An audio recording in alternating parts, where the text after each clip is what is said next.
Bonjour à tous.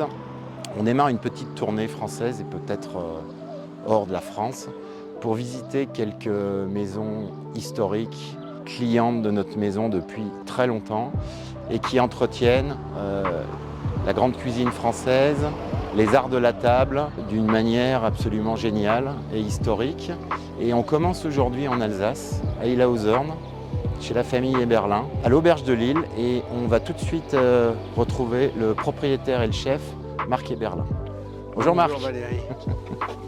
Merci de me recevoir avec plaisir. dans ton beau village, Voilà. dans cet endroit magnifique. L'auberge de Lille à Illhaeusern en Alsace.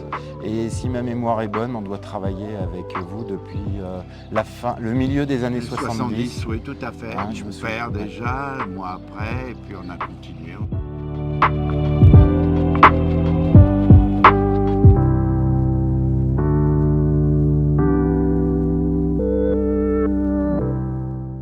Celui que Jean-Paul va préparer tout à l'heure, c'est un tourne-dos de pigeon aux choux et truffes. Au départ, il y a une vingtaine d'années, c'était la côtelette de pigeonneau aux Je me choux et souviens. aux truffes, un peu la même recette, côtelette. mais avec la pâte. Et alors tout au départ, mon père achetait des pigeons chez vous, il faisait des ballotines, on servait le pigeon entier, ce qui maintenant paraît un peu gros, un pigeon Donc ça, c'est les années 70 finalement. même avant, Faites même cette avec recette. 60, 70. Et le pigeon était farci avec de la truffe et du foie gras. Et il l'avait baptisé Prince Régnier. Il n'avait jamais demandé l'autorisation ni au palais ni à personne.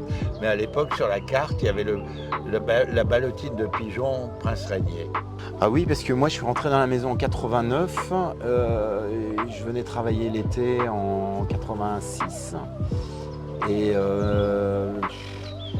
l'auberge de Lille faisait déjà partie de nos très vieux clients, et je me souviens très bien des passages de commandes qui étaient toujours faits par ton papa. Oui, le matin, Le lundi matin sur le répondeur, et ton papa avait un accent Ouais. qui était incroyable, qu'on pouvait absolument pas confondre. confondre avec Avec aucun un gars autre. du Donc Midi. quand on écoutait, on savait très bien que c'était l'auberge de Lille. Ouais.